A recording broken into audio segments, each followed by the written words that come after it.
আসসালামু আলাইকুম। মাত্র ১০ মিনিট আপনারা স্টিলের বাটিতে খুব সুন্দর পারফেক্ট দই বানিয়ে নিতে পারবেন। কতটা পারফেক্ট হয়েছে দইটা দেখেন। একদম পুরো একদম কোনো পানিও বের হয় না আর একদম হলো মানে ছড়িয়েও যাচ্ছে না। এতটা পারফেক্ট হয়েছে দইটা। এতটা সুন্দর হয়েছে যা মানে বলার মতো না। আর দইয়ের টেস্টটাও আলহামদুলিল্লাহ খুবই ভালো আসছে।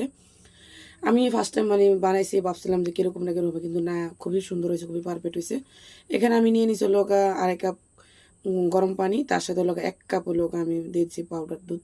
পাউডার দিয়ে দিয়ে খুব সুন্দর করে হলো উইস্ক দিয়ে ভালো করে মিশিয়ে নিতে হবে, যাতে এখানে কোনো দলা ভাব না থাকে। এটা মিশানো হয়ে গেলে একটু সময় নিয়ে মিশাবেন। এটা মিশানো হয়ে গেলে এখানে এক সাইডে রেখে দেবো। এখানে আমি করে নেবো ক্যারামেল। ক্যারামেল করার জন্য এখানে আমি দিয়ে দেবো 1/4 কাপ চিনি দিয়ে দিব, তার সাথে 1 টেবিল চামচ ঘি দিব, দিয়ে খুব সুন্দর করে লাড়াচাড়া করে আমি ক্যারামেলটা করে নিব। এখানে ঘি দিলে হলো ক্যারামেলের কালারটা খুবই সুন্দর আর স্মেলটা খুবই ভালো ভালো আসে। তো আমি দিয়ে ক্যারামেলটা করে নিব। ক্যারামেলটা হয়ে গেলে এখানে আগে থেকে যে দুধটা আমি মিশিয়ে রাখছি ওই দুধটা দিয়ে দেব। দুধটা দেওয়ার সময় দেখবেন ক্যারামেলটা দলা পেকে যাবে। এতে ভয় পাওয়ার কোনো কারণ নেই। এটা যখন ভালোভাবে ফুটবে তখন ক্যারামেলটা গলে যাবে। দিয়ে দিলাম 2টা এলাচ আর দিলাম 4 টেবিল চামচ চিনি। চিনিটা আপনাদের টেস্ট অনুযায়ী দিবেন। দিয়ে খুব ভালোভাবে আমি ৫-৬ মিনিটের মতো এটাকে খুব ভালোভাবে ফুটিয়ে নিব।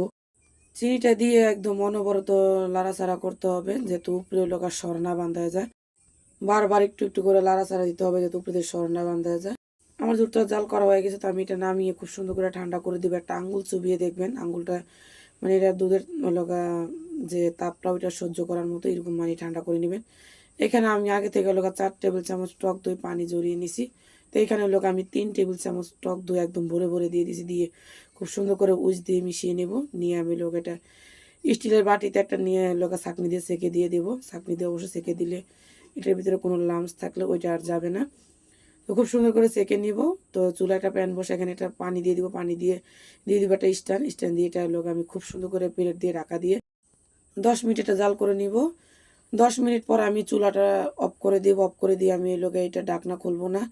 এইভাবে আমি কম্বল দিয়ে একদম পুরাটা পেঁচিয়ে একদম মুড়িয়ে, যাতে কোনোভাবে কোনো ভিতরে যে গরমের তাপটা ওইটা যেন বের হয়ে না হয়ে যায়। এভাবে আমি 3 ঘন্টা রেখে দিব। ফিরে আসলাম 3 ঘন্টা পরে। দেখেন কতটা সুন্দর পারফেক্টভাবে দইটা জমছে। কিন্তু দই তো ঠান্ডা ঠান্ডা খেতে ভালো লাগে, তো আমি 1 ঘন্টার জন্য দইটাকে ফ্রিজে রাখবো। ফিরে আসলাম 1 ঘন্টা পরে। কতটা সুন্দর দেখেন, একটুও পানি নেই, একদম খুব সুন্দরভাবে স্টিলের বাটিতে দইটা জমছে। আমার দই রেসিপি ভালো লাগলে অবশ্যই লাইক শেয়ার কমেন্ট করবেন। আমার ফেসবুক পেজটা ফলো দিবেন। আর যদি ইউটিউব থেকে দেখেন অবশ্যই ইউটিউব চ্যানেলটা সাবস্ক্রাইবার করে দিবেন। আপনারাও একবার যদি চেষ্টা করেন প্রথমবারই আপনারা খুব পারফেক্ট দই বানাতে পারবেন।